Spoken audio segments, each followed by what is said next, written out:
পুঁটি মাছের রেসিপি দেখাবো। পুঁটি মাছগুলো আমার ধুয়ে নুন তেল হয়ে গেছে। এখানে আমি ফোড়ন দিচ্ছি কালো জিরে আর শুকনো লঙ্কা।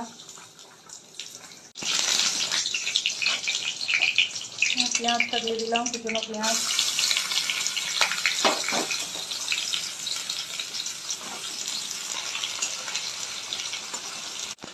পেঁয়াজটা একটু ভাজা ভাজা হয়ে গেছে, আমি আলুটা দিয়ে দেবো।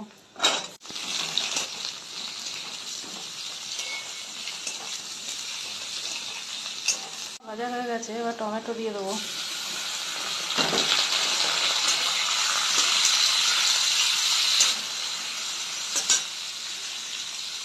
এখানে জিরে গুঁড়ো, ধনে গুঁড়ো, হলুদ গুঁড়ো, লঙ্কা গুঁড়ো আর নুন আছে। মশলাটা আমি দিয়ে দেবো।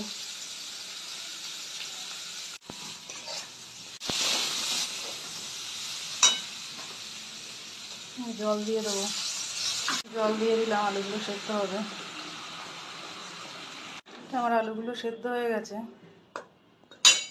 এবার ভেজে রাখা পুঁটি মাছটা দিয়ে দেবো।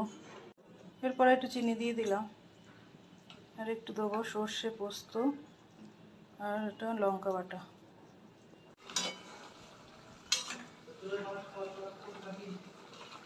পুঁটি মাছ আমার কমপ্লিট হয়ে গেছে, এবার আমি নামিয়ে দেবো।